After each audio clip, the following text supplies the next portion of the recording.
దివ్యాని ప్రేక్షకులకి నమస్కారం. ఆరోగ్య రేఖ కార్యక్రమానికి స్వాగతం. ఈ రోజు మనతో ఉన్నారు Vishwal lifestyle homeo clinic founder doctor Udumula Sudheer Reddy గారు. వారిని అడిగి తెలుసుకుందాం, కొలెస్ట్రాల్ అంటే ఏంటి, కొలెస్ట్రాల్ వల్ల వచ్చే నష్టాలు ఏంటి. ఈ మధ్య కాలంలో కొలెస్ట్రాల్ అనే ప్రాబ్లంతో అందరూ చాలా బాధపడుతున్నారు. డాక్టర్ గారిని అడిగి తెలుసుకుందాం కొలెస్ట్రాల్కి ఏంటి కారణాలు అనేది. నమస్కారం డాక్టర్ గారు. నమస్కారం సార్. కొలెస్ట్రాల్ అనే సమస్యతో అందరు బాధపడుతున్నారు. అసలు కొలెస్ట్రాల్ అంటే ఏంటి సార్? కొలెస్ట్రాల్ లేదా ఫ్యాట్ అంటారు చాలామంది. మనకు కామన్గా చాలామందికి కొలెస్ట్రాల్ ప్రాబ్లం ఉందని తెలుసు, దానికి ట్యాబ్లెట్లు కూడా వాడుతూ ఉంటారు. అసలు ఈ కొలెస్ట్రాల్ అనే ఒక సమస్య మనకు అసలు నొప్పి లేని ఒక జబ్బు, కానీ ఎంత నొప్పి లేదో అంత ప్రమాదకరమైంది. మీకు చాలామందికి నొప్పి లేదు కాబట్టి అసలు తెలియదు. అతి కొద్ది మంది అసలు చాలామంది అడుగుతుంటారు, సార్ నాకు కొలెస్ట్రాల్ ప్రాబ్లం ఉంది అని మనం తెలుసుకునే అవకాశం ఉందా టెస్ట్ చేయకుండా ముందే? చాలా కొద్ది మందిలో ఇక్కడ కంటి పైన చిన్న మచ్చలు వస్తాయి, కనురెప్ప పైన ఈ ముక్కు భాగంలో కొద్ది మందికి మాత్రమే అట్లా వస్తుంది. కాకపోతే కొలెస్ట్రాల్ ఉన్న ప్రతి ఒక్కరికి రావాలని ఏం లేదు. సో అట్లా ఉన్నప్పుడు మీకు తెలుస్తుంది. బట్ 99.99% మీకు అసలు ఎటువంటి రోగ లక్షణం లేకుండా సాప కింద నీరులాగా పాకే ఒక జబ్బు ఈ కొలెస్ట్రాల్ ప్రాబ్లం. ఈ కొలెస్ట్రాల్ ప్రాబ్లం ఎందుకు వస్తుంది అంటే బేసికల్గా రెండు రకాలుగా కొలెస్ట్రాల్ మనకి మన శరీరంలో ఉత్పత్తి అవుతుంది. ఒకటి, అందరూ అనుకున్నట్టు నేను ఎక్కువ కొవ్వు తింటాను కాబట్టి నాకు కొలెస్ట్రాల్ ప్రాబ్లం వస్తుంది అనుకుంటారు. లేకపోతే ఎక్కువ తినే వాళ్ళలో కొలెస్ట్రాల్ ప్రాబ్లం వస్తుందని అనుకుంటారు. లేదు, చాలామంది లావు ఉండే వాళ్ళలోనే కొలెస్ట్రాల్ ప్రాబ్లం వస్తుంది, సన్నగా ఉండే వాళ్ళలో కొలెస్ట్రాల్ రాదు అని అనుకుంటారు. కొలెస్ట్రాల్ రావడానికి అతి ముఖ్య కారణం మన శరీరంలో లివర్లో ప్రొడ్యూస్ అవుతుంది. లివర్ నుంచే మనకు కావాల్సిన కొలెస్ట్రాల్ ఉత్పత్తి అవుతుంది. అయితే కొలెస్ట్రాల్ అనగానే అదేమి బూచి కాదు, కొలెస్ట్రాల్ అనగానే అదేమి చెడు పదార్థం కాదు.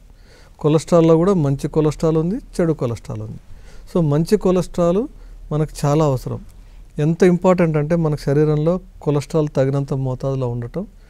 కొన్ని రకాల హార్మోన్లు వాటి సెల్స్ తయారవ్వాలంటే ఈ ఫ్యాట్స్ అవసరం, ఈ కొలెస్ట్రాల్స్ అవసరం. అట్లాగే మీరందరూ చాలా కామన్గా ఈ మధ్యకాలంలో చూస్తున్నారు విటమిన్ డి. మన సూర్యరశ్మి నుంచి విటమిన్ డి తయారవుతుంది. విటమిన్ డి మనకి సరిగ్గా ఉంటేనే మన ఎముకలు స్ట్రాంగ్గా ఉంటాయి. ఎందుకంటే ఈ విటమిన్ డిని ఉపయోగించుకొని మన కాల్షియం ద్వారా మన బాడీలో ఎముకల్లో డిపాజిట్ అవుతుంది, ఎముకలు స్ట్రాంగ్గా ఉంటాయి. ఈ విటమిన్ డి తయారవ్వడానికి ఈ ఫ్యాట్స్ చాలా అవసరం, అంటే ఈ కొలెస్ట్రాల్ చాలా అవసరం. సో అందువల్ల కొలెస్ట్రాల్ అనగానే ఇదేదో చెడు పదార్థము, ఇదంతా రోగాలు తెచ్చే సమస్యనే అని అనుకోవద్దు. కొలెస్ట్రాల్లో చాలా ఉపయోగపడాల్సినవి ఉన్నాయి.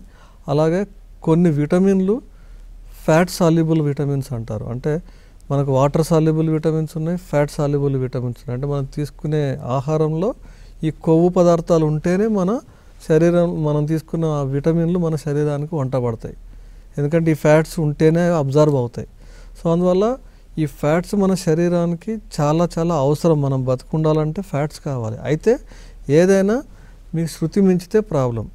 సో ఎక్కువగా ఈ లివర్ నుంచి ప్రొడ్యూస్ అయ్యే కొన్ని కొలెస్ట్రాల్స్ మనకి మంచిది కాదు. ఉదాహరణకు మీరు ఎప్పుడైనా లిపిడ్ ప్రొఫైల్ టెస్ట్ చేసి ఉంటే, మీరు రక్త పరీక్ష చేసి ఉంటారు లిపిడ్ ప్రొఫైల్ అని. ఈ లిపిడ్ ప్రొఫైల్లో మనకు కామన్గా చూసేది టోటల్ కొలెస్ట్రాల్ అంటారు, ఎల్డిఎల్, హెచ్డిఎల్, ట్రైగ్లిజరైడ్స్. ఈ 4 చాలా ముఖ్యమైన రీడింగ్స్. ఈ టోటల్ కొలెస్ట్రాల్ 200 కంటే ఎక్కువ ఉంటే మీకు సమస్య.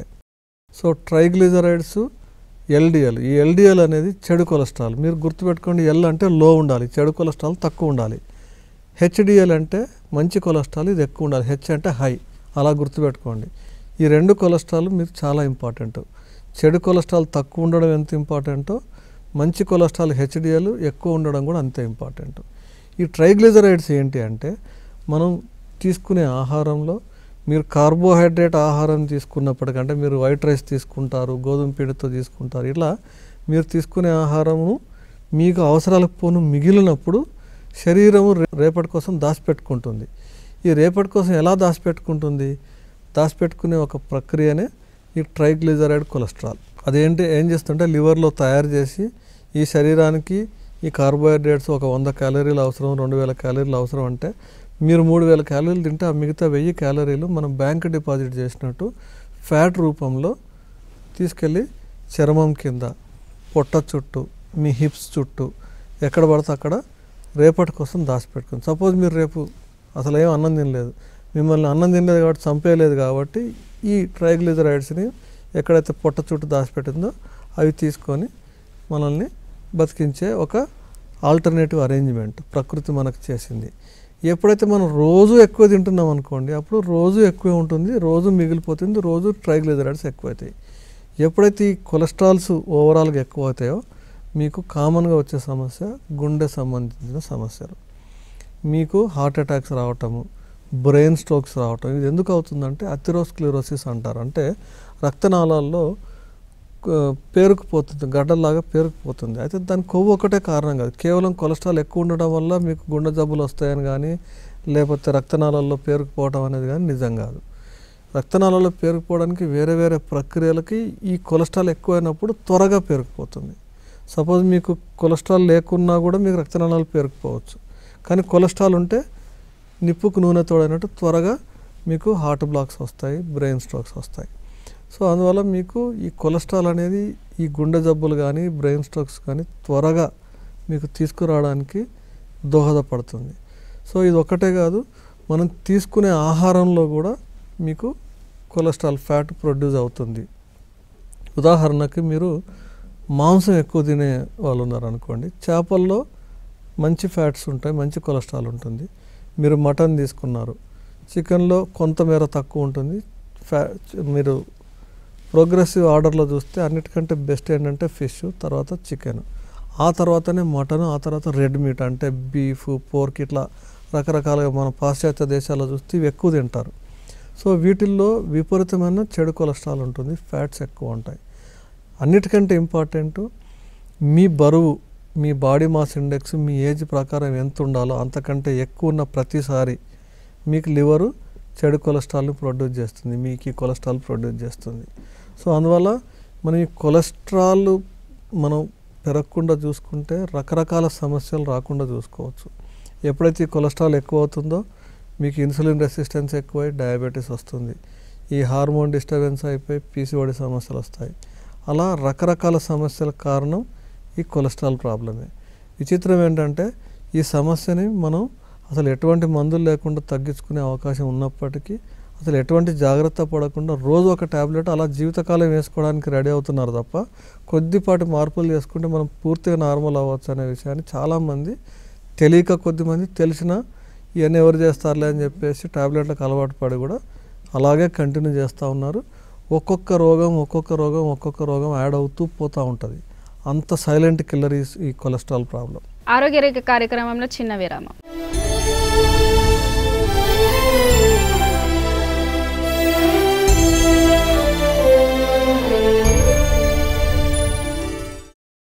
ఆరోగ్యరేఖ కార్యక్రమానికి తిరిగి స్వాగతం.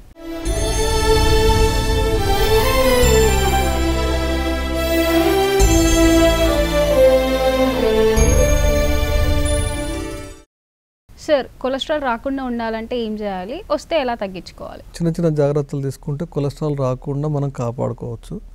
అన్నిటికంటే చాలా ముఖ్యమైనది మీ బరువుని కంట్రోల్లో ఉంచుకోవడం. మీ హైట్, మీ ఏజ్ ప్రకారం మీరు ఎంత బరువు ఉండాలి మీరు చూసుకోండి, మీకు అదొక చిన్న మెజర్మెంట్. అలాగే మీ పొట్ట చుట్టుకొలత మీ ఎత్తులో సగం ఉండాలి. ఉదాహరణకు మీరు 5 అడుగుల 6 ఇంచులు ఉన్నారనుకోండి, అంటే 12 5 60 66 ఇంచులు ఉంటారు. మీరు ఇంచుల్లో మొత్తం హైట్ లెక్కేస్తే 66 ఇంచులు ఉంటారు. ఆ 66 ఇంచుల్లో సగం అంటే 33 ఇంచులు మీ పొట్ట చుట్టుకొలత. మీరు ప్యాంటు బెల్ట్ పెట్టుకునే దగ్గర కాదు, బొడ్డు దగ్గర సగం ఉండాలి, మీ ఎత్తులో సగం. అంటే మీ హైటు 5 6 అంటే 66 ఇంచులు అయితే మీ బొడ్డు దగ్గర 33 ఇంచుల కంటే ఎక్కువ ఉంటే మీకు ఫస్ట్ వచ్చేది ఫ్యాటీ లివర్, ఆ తర్వాత కొలెస్ట్రాల్, ఆ తర్వాతనే మిగతా సమస్యలు వస్తాయి. మీరు ఏ టెస్ట్ చేయక్కర్లేదు, మీరు ఫస్ట్ ఈ మెజర్మెంట్ చేసుకుంటే ఎనీ టైం మీకు కొలెస్ట్రాల్ ప్రాబ్లం రావచ్చు. మీరు అల్ట్రాసౌండ్ చేయించుకోండి, మీకు ఫ్యాటీ లివర్ ఉంటుంది. సో మీ అంతటా మీరుగా తెలుసుకునే ఒక సింపుల్ 1 ఇంచ్ టేప్ తీసుకోండి, మీ హైట్ ఎంత ఉందో కొలుచుకోండి, మీ పొట్ట బొడ్డు దగ్గర ఎంత ఉందో చూసుకోండి. అది కానీ మీ సగం కంటే ఎక్కువ ఉంది అంటే ఖచ్చితంగా ఈ 2 సమస్యలు మీకు ఏదో ఒక సమస్య వస్తూనే ఉంటుంది. ఈరోజు కాబట్టి ఒక 6 నెలల్లో మీకు వచ్చేస్తుంది. మీకు ఇది ఎంత ఎక్కువ పెరిగితే అంతంత ఎక్కువ సమస్య. సో దీన్ని తగ్గించుకోవడం ఎలా? దీన్ని తగ్గించుకోవాలంటే కూడా చాలా శాస్త్రీయ పద్ధతులని చాలా సిస్టమేటిక్గా స్లోగా చేసుకోండి, కానీ చేసుకోవచ్చు. అన్నిటికంటే ముఖ్యంగా మనం ఇంతకుముందు తెలుసుకున్నాం కదా, కొలెస్ట్రాల్ ఎందుకు ఉత్పత్తి అవుతుంది. ఒకటి, మీరు తినాల్సిన ఆహారం కంటే ఎక్కువ తిన్నప్పుడు మీ లివరు ఫ్యాట్ కింద మారుస్తుంది. అందువల్ల మీకు ఎంత అవసరం అంతే తినండి. ఎంత అవసరమో ఎలా తెలియాలి? మీ పొట్ట చుట్టుకొలతో తెలుస్తుంది.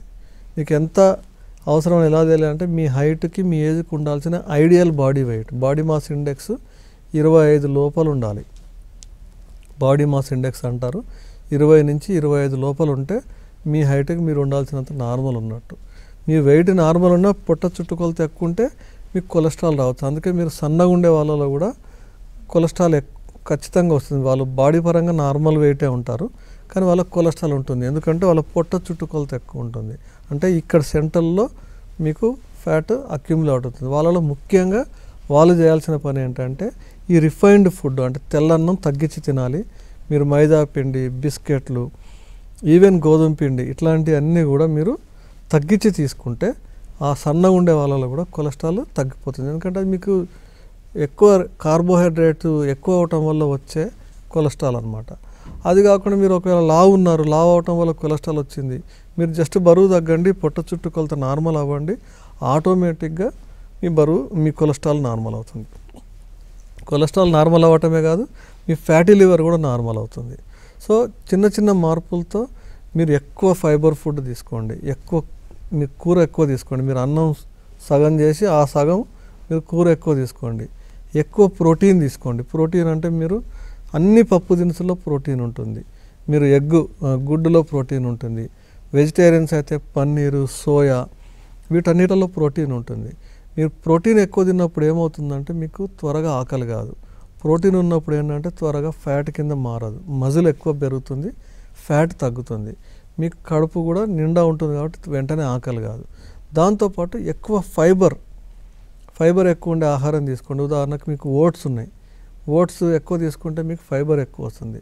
అట్లాగే సలాడ్స్ ఉన్నాయి. సలాడ్స్ అనగానే క్యారెట్, కీరా కాకుండా రకరకాల సలాడ్స్ ఉన్నాయి. మెక్సికన్ సలాడ్, అమెరికన్ సలాడ్, రకరకాల సలాడ్స్ ఉన్నాయి.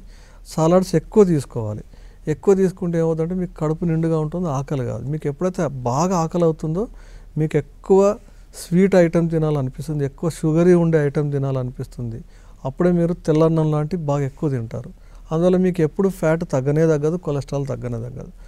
ఎప్పుడైతే మీరు ఈ బ్యాలెన్స్డ్ డైట్ తీసుకుంటారో అంటే కార్బోహైడ్రేట్ శాతాన్ని 50% ఫిలప్ చేసుకొని, ఆ తర్వాత మీరు ఎక్కువ కర్రీ తీసుకొని ప్రోటీన్ ఎక్కువ ఉండేలాగా చూసుకొని బాగా హైడ్రేట్ అయ్యేలాగా చూసుకుంటే మీకు కడుపు ఎప్పుడు నిండుగా ఉంటుంది. అప్పుడు మీ కొలెస్ట్రాల్ కూడా ఆటోమేటిక్గా తగ్గుతుంది. దాంతోపాటు స్ట్రెంగ్త్ ట్రైనింగ్ ఎక్సర్సైజ్ అంటారు. స్ట్రెంగ్త్ ట్రైనింగ్ కోర్ ఎక్సర్సైజ్ అంటే మీ పొట్ట తగ్గడానికి కోసమే కొన్ని ఎక్సర్సైజెస్ ఉన్నాయి. మీరు ఇంట్లో కూడా ఉండి చేసుకోవచ్చు. మీరు దానికి జిమ్కి వెళ్ళాల్సిన అవసరం లేదు. కొన్ని ప్లాంక్స్ అంటారు, కొన్ని బెల్లీ రిడక్షన్ ఎక్సర్సైజెస్ అంటారు. ఈ చిన్న చిన్న ఎక్సర్సైజెస్ చేస్తే మీకు హ్యాపీగా మీకు ఈ కొలెస్ట్రాల్ తగ్గుతుంది, పొట్ట చుట్టూ ఉండే కొవ్వు కూడా తగ్గుతుంది. ఒకటి సన్నగా అవుతారు, రెండు ఇంటర్నల్గా కూడా మీకు కొలెస్ట్రాల్ తగ్గుతుంది కాబట్టి హెల్దీ అవుతారు, బాగా యాక్టివ్గా ఉంటారు. మీకు ఎప్పుడైతే ఈ పొట్ట చుట్టూ ఎక్కువ ఫ్యాట్ పెరిగిపోతుందో మీకు మబ్బుగా ఉంటుంది. నేను చెప్పిన డైట్ ఫాలో అయితే మీకు అర్థమయ్యేది ఏంటంటే మీరు చాలా యాక్టివ్గా ఉత్సాహంగా ఉంటారు. ఎప్పుడైతే ఇలా ఉత్సాహంగా ఉన్నారో బాడీలో కూడా మీ మెటబాలిజం స్పీడప్ అవుతుంది, ఫ్యాట్ని తొందరగా కరిగిచ్చేస్తుంది. అదొకటే కాకుండా మనం బేసికల్గా చిన్న మనం చేసే పనుల్లోనే ఎక్సర్సైజ్ వెతుక్కోండి. మీరు భోజనం చేసిన తర్వాత కరెక్ట్ 1.5 hour టైం చూసుకోండి. అప్పుడు శరీరంలో గ్లూకోజ్ రిలీజ్ అవుతుంది. ఆ టైంలో చిన్నపాటి ఎక్సర్సైజ్ సింపుల్గా ఒక 10 మెట్లు ఎక్కి దిగండి, అట్లా 10 సార్లు దిగండి. మీకు అసలు ఫ్యాట్ కింద మారదు. లేదు కనీసం నడవండి, సింపుల్గా నడవండి.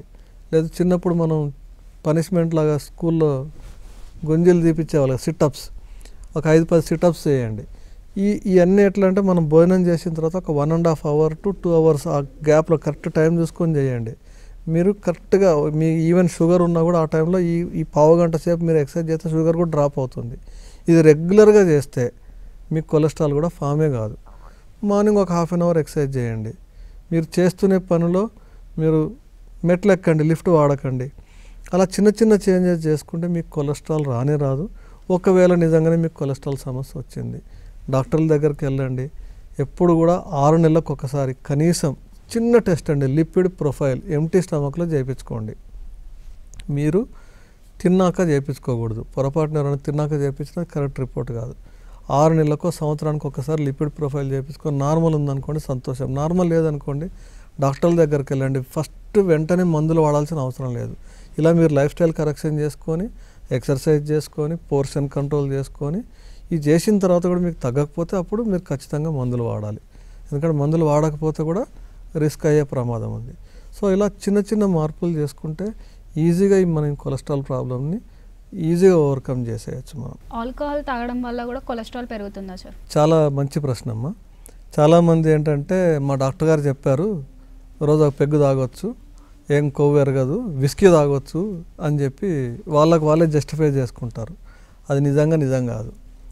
అసలు ఆల్కహాల్ సంగతి అటు ఉంచితే ఆల్కహాల్ కంటే ఎక్కువ ప్రమాదం మీ కూల్ డ్రింకులు, సోడాలు. అసలు దీంట్లో ఆల్కహాల్ లేదు కదా అని మనం చిన్న పిల్లలకు కూడా ఇస్తున్నాం మనం. వాళ్ళకి ఎవరైనా చుట్టాలు వస్తే ఒకప్పుడు మజ్జిగ ఇచ్చేవాళ్ళు, తర్వాత నిమ్మరసం ఇచ్చేవాళ్ళు. ఇప్పుడు అవన్నీ పోయి కేవలం కూల్ డ్రింక్స్ ఇస్తున్నాం. మరి పెద్దవాళ్ళు మందాగే అలవాటు ఉంటే బీర్లు, విస్కీలు ఇస్తున్నారు. అంటే మన కల్చర్ అలా మారిపోయింది. అందువల్ల మన కల్చర్లో కామన్గా కొలెస్ట్రాల్ ప్రాబ్లం, కామన్గా గుండె ప్రాబ్లమ్స్ కూడా మన కల్చర్ అయిపోయింది. ఒకప్పుడు మనకి ఇండియాలో ఇన్ని లేకుండే, ఫారిన్ కంట్రీస్లోనే ఉంటుండే ఇట్లాంటివి. సో అందువల్ల ఆల్కహాల్ తాగడం అనేది అసలే మంచిది కాదు. మీకు ఆల్రెడీ ఒకసారి ప్రాబ్లం వస్తే అసలు మంచిది కాదు. సో అన్నిటికంటే ముఖ్యంగా పిల్లలకి కూల్ డ్రింక్స్ ఇవ్వడం, సోడాలు ఇవ్వడం ఇమ్మీడియట్గా ఆపేసేయండి. వాటి బదులు మీరు మజ్జిగ ఇవ్వండి, వేరే ఫ్రూట్ జ్యూసెస్ ఇవ్వండి. చాలా మంచిది ఆరోగ్యానికి. ఎందుకంటే ఈరోజు పిల్లలు లావు అయ్యారంటే రేపు భావి భారత కొలెస్ట్రాల్ పేషెంట్లు, భావి భారత డయాబెటీస్ పేషెంట్లుగా తయారవుతున్నారు. సో అందువల్ల ఈ ఆల్కహాలు చాలా చాలా చాలా ప్రమాదం. సైంటిఫిక్గా మీకు వారంకి ఒకసారో 15 రోజులకు ఒకసారో ఏ పండగకో పబ్బానికో ఒక పెగ్గు విస్కీ తాగితే అంత ప్రమాదం ఏం కాదు. డాక్టర్ గారు చెప్పారు కదా అని ప్రతిరోజు తాగితే మాత్రం మీ లివర్కి నేను గ్యారంటీ కాదు, మీ కొలెస్ట్రాల్కి నేను గ్యారంటీ కాదు. ఖచ్చితంగా మీకు సమస్యలు వస్తాయి. బియర్ అయినా అంతే, బ్రీజర్ అయినా అంతే. ఇవన్నీ కూడా మీ ఆరోగ్యానికి అసలే మంచిది కాదు. ఫస్ట్ కొలెస్ట్రాలే ప్రాబ్లం వస్తుంది, తర్వాత మీకు సమస్యలు వస్తాయి. చాలామంది అనుకుంటారు సార్ వాళ్ళు అన్ని తాగారు వాళ్ళకి ఏం లేదు కదా అంటే, ఈ కొలెస్ట్రాల్ అనే ప్రాబ్లము సైలెంట్ కిల్లర్. లోపల అవుతుంది, వాళ్ళు టెస్ట్ చేయించుకోలేదు కాబట్టి వాళ్ళకి తెలియలేదు.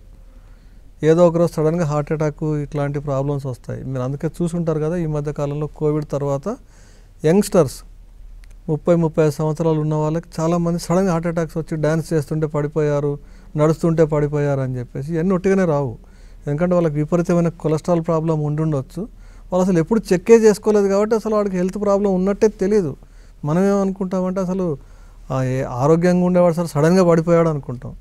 లోపల ముఖ్యమైన కారణం ఏంటంటే ఈ కొలెస్ట్రాల్. ఎందుకంటే సైలెంట్ కిల్లర్, తెలియదు, నొప్పే ఉండదు కాబట్టి అసలు ఎప్పుడే చెక్కే చేసుకోలేదు వాళ్ళు. సో అందువల్ల చాలా జాగ్రత్తగా ఉండండి, ఆల్కహాల్కి దూరంగా ఉండండి, కూల్ డ్రింక్స్కి కూడా దూరంగా ఉండండి. కొంచెం ఎక్సర్సైజ్ చేయండి. నేను చెప్పినట్టు బ్యాలెన్స్డ్ డైట్ చేయండి. ఒక్క రోజులో చేయకపోయినా పర్లేదు, క్రమేపీ అలవాటు చేసుకోండి. ఒక వారం 10 రోజుల్లో మీకు అలవాటు అయిపోతుంది. తర్వాత మీకు నిజానికి తినాలనే కోరిక కూడా ఉండదు. సో అలా చేసుకుంటూ పోతే మీకు కొలెస్ట్రాల్ ప్రాబ్లం ఒకటే కాదు, దాని వెనక రాబోయే ఒక 10 రకాల జబ్బులు మీకు ఆగిపోతాయి. 10 రకాల జబ్బులు ఆగిపోతే 20 రకాల ట్యాబ్లెట్లు ఆగిపోతాయి, 40 రకాల సైడ్ ఎఫెక్ట్లు ఆగిపోతాయి. సో అందువల్ల చిన్న చేంజెస్ చేసుకోండి. ఈరోజు మీరు చేంజ్ చేసుకుంటే నెక్స్ట్ 5-10 ఏళ్ళు మీరు చాలా ఆరోగ్యంగా ఉంటారు. చూసారు కదండి ఈరోజు కార్యక్రమంలో కొలెస్ట్రాల్ వల్ల వచ్చే సమస్యలు ఏంటో తెలుసుకున్నారు కదండి. ఆల్కహాల్ తాగడం వల్ల వచ్చే సమస్యలు ఏంటో కూడా తెలుసుకున్నారు కదండి. మీకు ఎంతో ఉపయోగపడుతుందని ఆశిస్తూ ధన్యవాదాలు డాక్టర్ గారు. వచ్చే వారం మరొక కార్యక్రమంతో కలుసుకుందాం. అంతవరకు చూస్తూనే ఉండండి మీ దివ్యవాణి టీవీ.